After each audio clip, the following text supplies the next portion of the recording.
En cette fin d'un XXe siècle imbibé de bruit, d'angoisse et de fureur, il existe encore un pays où le silence est si total que l'on peut entendre le sang couler dans ses veines. De tous côtés, l'œil parcourt l'horizon sans rencontrer d'obstacles. Au cœur de la Mauritanie, la solitude et le dénuement sont tels que parfois ils écrasent l'homme. Le plus souvent, ils le magnifient. Ici vivent les grands nomades, fiers comme le soleil, libres comme le vent. On les appelle fils des nuages. Pendant plusieurs semaines, une équipe de l'ORTF a eu la chance de partager leur vie. Bientôt peut-être, les nomades disparaîtront, prisonniers eux aussi, des maisons de pierre, des mirages de l'argent et des servitudes du progrès. Par ce film, nous voulons leur rendre hommage, car mieux que beaucoup d'autres, ils savent encore accomplir avec dignité cet étrange parcours qui mène l'homme de la vie à la mort.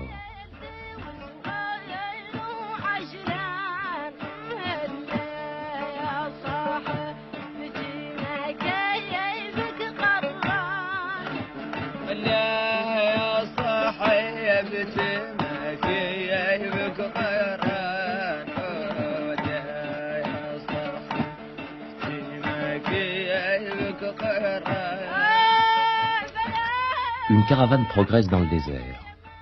Il faut trouver des pâturages pour les troupeaux et de l'eau pour les hommes.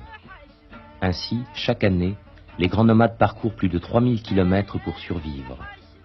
La pluie est rare, 2 ou 3 jours par an, parfois moins. Mais là où elle tombe, en quelques heures, le sable se couvre d'une herbe éphémère.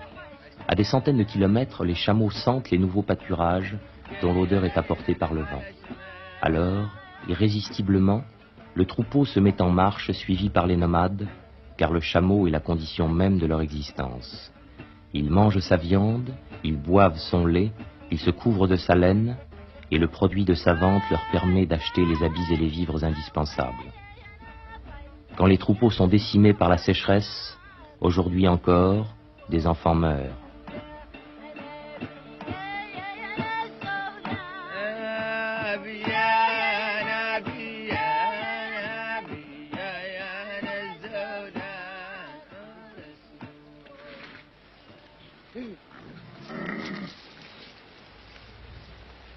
Brahim a 55 ans. Il est le chef d'une fraction guerrière Oulad Raylan. Cette année a été particulièrement difficile. Les pâturages sont rares et de nombreux points d'eau sont asséchés. Alors, la tribu a éclaté en petits groupes qui peuvent assurer plus aisément leur subsistance.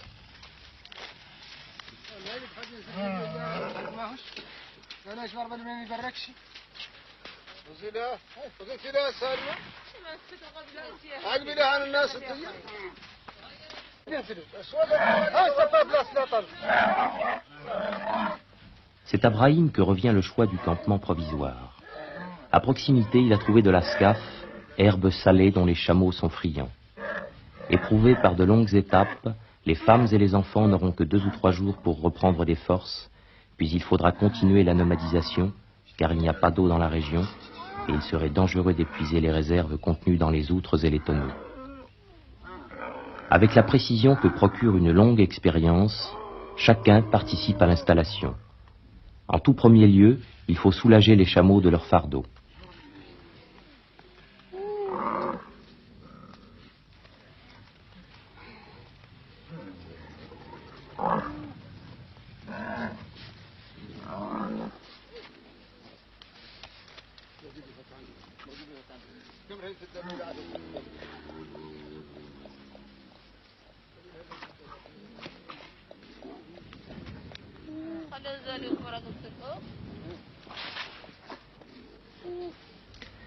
Les nomades ne s'encombrent jamais de bagages superflus.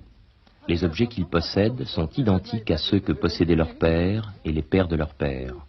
Le délou, sorte de seau en peau de vache ou de chameau pour puiser l'eau, une corde en lanière de cuir tressé d'au minimum 80 mètres. À cette profondeur, les puits sont rarement secs et l'eau en est merveilleusement limpide. La gerba, outre en peau de chèvre, la kuntilla, petit sac de cuir qui contient les accessoires pour faire le thé, l'ilawish ou peau de mouton. On l'installe au creux de la selle pendant le déplacement et on l'étale sur le sol pour se reposer à la halte. Le fusil, inséparable compagnon des guerriers. Le nomade porte un saroual en guise de pantalon, un draha, sorte de tunique ample, et un aouli, long morceau d'étoffe que l'on s'enroule autour de la tête pour se protéger du soleil, du froid et du vent de sable. Cette étoffe est imprégnée d'une teinture végétale, le bleu de Guinée. Il est essayant de s'en frotter le visage pour acquérir cette teinte très caractéristique, à laquelle les morts doivent leur surnom d'hommes bleus. Les femmes sont revêtues de la mélafa. Elles transportent dans un vaste fourre-tout une marmite, une bouilloire, 2 ou 3 calebasses, quelques nattes et coussins, et le varou, qui est une large fourrure faite de plusieurs peaux assemblées. Sans oublier le petit coffret, dans lequel elles gardent précieusement les colliers et bracelets, ainsi que les phares. 5 fois par jour, Hamoud doit faire la prière. Comme tous les autres Mauritaniens, il est un fervent musulman. Avant chaque prière, il fait ses ablutions, le plus souvent avec du sable, car l'eau est rare. Toute sa vie est marquée par la religion, non pas subie, mais acceptée comme force vivifiante. À chaque moment de douleur ou de désespoir, à chaque moment de joie, il invoque Allah, Dieu Tout-Puissant, et Mohammed, son prophète. Chaque année, sans aucune réticence, il accepte la zekat, qui consiste à donner une partie de ses biens à plus pauvres que soi.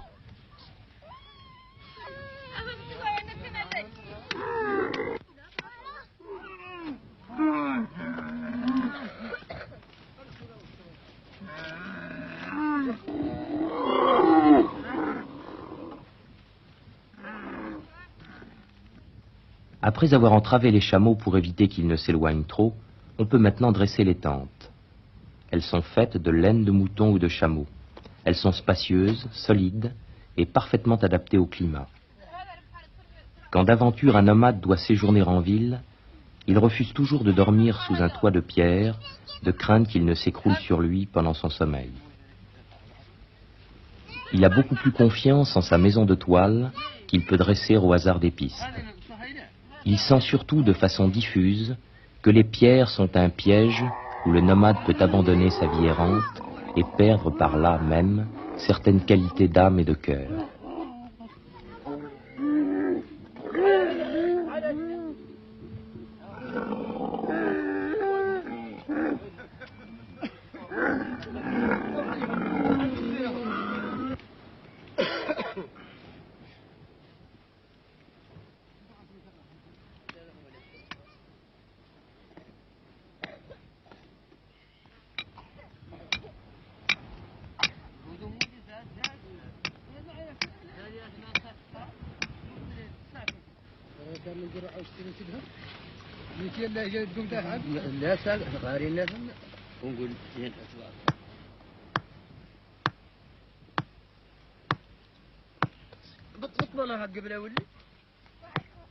Pendant que leurs jeunes frères rassemblent le troupeau, Nefissa et Rahala complètent le travail des parents. Sur 3 côtés de la tente, elles fixent des bandes de toile avec du sable et des épines. Boudiaï, lui aussi, est un guerrier. Mais comme il connaît très bien le Coran, par boutade affectueuse, on le surnomme le marabout. En effet, jusqu'en 1960, date de l'indépendance, la Mauritanie avait une structure féodale. La société était divisée en différentes castes. Les guerriers portaient le fusil et refusaient tout travail manuel. Les marabouts s'occupaient des problèmes religieux. Les tributaires devaient payer une redevance aux tribus guerrières. En bas de la hiérarchie sociale, on trouvait les forgerons qui travaillaient le bois, les métaux et le cuir, les haratines qui s'occupaient de quelques plantations, les griots qui parcouraient le pays en chantant les faits d'armes de leurs protecteurs, faisant ou défaisant les réputations, selon les cadeaux qu'on leur offrait. Enfin, les esclaves. Il serait inexact de prétendre que cette classification a totalement disparu. Les tentes sont enfin dressées. Pour calmer la soif et la fatigue de ses compagnons, Brahim peut maintenant préparer le thé. Il a également donné l'ordre de tuer une chèvre. Pendant plusieurs jours, comme seule nourriture, le petit groupe n'a absorbé qu'un peu de lait de chamel et quelques dattes. Il est indispensable de reprendre des forces. Seul un homme circoncis peut égorger une chèvre face à la Mecque. Il se recueille, offrant ce sacrifice à Dieu, à qui il demande pardon pour ses fautes et celles de ses parents décédés.